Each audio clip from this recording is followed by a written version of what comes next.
அன்புள்ள சகோதர சகோதரிகளே, உங்களுக்கு ஒரு நற்செய்தி. நாம் வரவிருக்கும் 2025 ஆண்டு ஜனவரி 1 365 நாட்களுக்கும் 365 தலைப்புகளின் கீழ் வேத வசனங்களை வாசித்து பகிர இருக்கிறோம். நீங்கள் இதை அனுதினமும் கேட்டு தியானித்து ஆசீர்வாதத்தை பெற்றுக்கொள்ளுமாறு கேட்டுக்கொள்கிறோம். அது மட்டுமல்ல, இதை சப்ஸ்கிரைப் செய்து உங்கள் நண்பர்களிடமும் பகிர்ந்து கொள்ளுமாறு அன்புடன் கேட்டுக்கொள்கிறோம். நன்றி.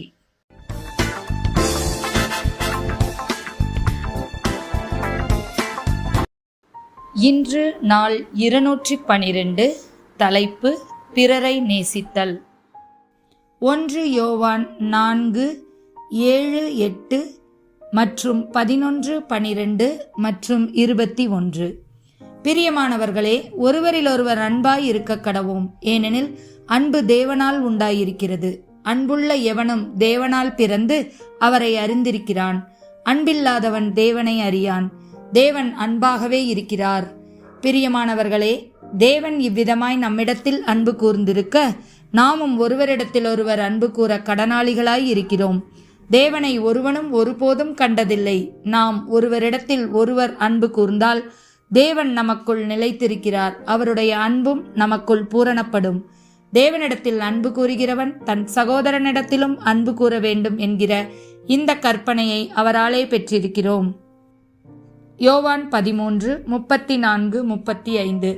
நீங்கள் ஒருவரிலொருவர் அன்பாய் இருங்கள். நான் உங்களில் அன்பாய் இருந்தது போல நீங்களும் ஒருவரிலொருவர் அன்பாய் இருங்கள் என்கிற புதிதான கட்டளையை உங்களுக்கு கொடுக்கிறேன். நீங்கள் ஒருவரிலொருவர் அன்புள்ளவர்களாய் இருந்தால் அதனால் நீங்கள் என்னுடைய சீஷர்கள் என்று எல்லோரும் அறிந்து கொள்வார்கள் என்றார்.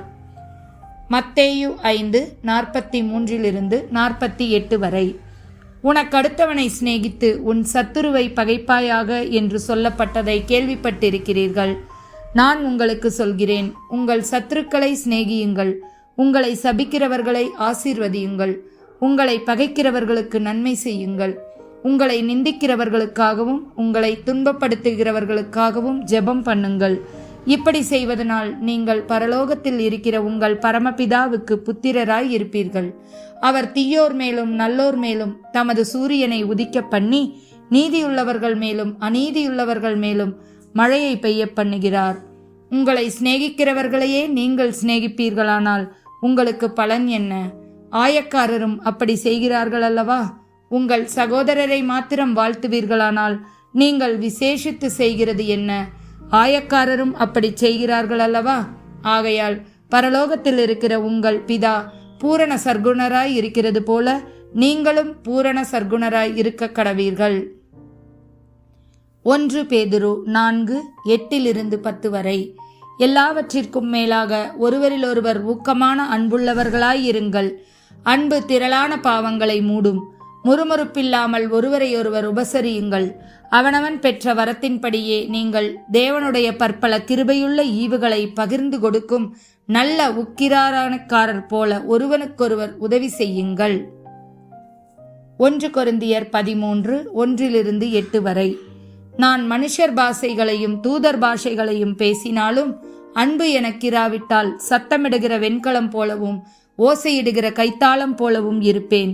நான் தீர்க்க தரிசன வரத்தை உடையவனாயிருந்து சகல ரகசியங்களையும் சகல அறிவையும் அறிந்தாலும் மலைகளை பெயர்க்கத்தக்க சகல விசுவாசமுள்ளவனாயிருந்தாலும் அன்பு எனக்கிராவிட்டால் நான் ஒன்றுமில்லை. எனக்கு உண்டான யாவற்றையும் நான் அன்னதானம் பண்ணினாலும் என் சரீரத்தை சுட்டெரிக்கப்படுவதற்கு கொடுத்தாலும் அன்பு எனக்கிராவிட்டால் எனக்கு பிரயோஜனம் ஒன்றுமில்லை. அன்பு நீடிய சாந்தமும் தயவும் உள்ளது. அன்புக்கு பொறாமை இல்லை.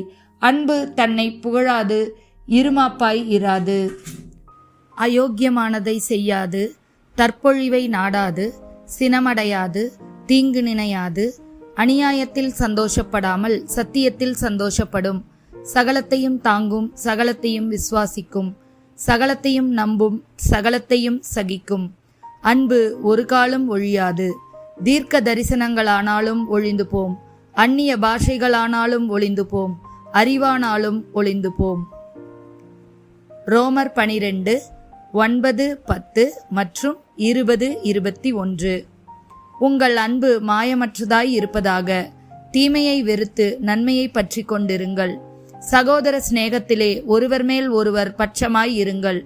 கனம் பண்ணுகிறதுனாலே ஒருவருக்கொருவர் முந்திக் கொள்ளுங்கள். அன்றியும் உன் சத்துரு பசியாய் இருந்தால் அவனுக்கு போஜனம் கொடு, அவன் தாகமாய் இருந்தால் அவனுக்கு பானம் கொடு. நீ இப்படி செய்வதினால் அக்கினித் தழலை அவன் தலையின் மேல் குவிப்பாய். நீ தீமையினாலே வெல்லப்படாமல் தீமையை நன்மையினாலே வெல்லு. 1 யோவான் 3:16-17. அவர் தம்முடைய ஜீவனை நமக்காக கொடுத்ததினாலே அன்பு இன்னதென்று அறிந்திருக்கிறோம். நாமும் சகோதரருக்காக ஜீவனை கொடுக்க கடனாளிகளாய் இருக்கிறோம். ஒருவன் இவ்வுலக ஆஸ்தி உடையவனாயிருந்து தன் சகோதரனுக்கு குறைச்சல் என்றென்று கண்டு தன் இருதயத்தை அவனுக்கு அடைத்து கொண்டால் அவனுக்குள் தேவ அன்பு நிலை கொள்கிறது எப்படி? கொலசேயர் 3:14. இவை எல்லாவற்றின் மேலும் பூரண சர்க்குணத்தின் கட்டாகிய அன்பை தரித்துக் கொள்ளுங்கள். ஆமேன்.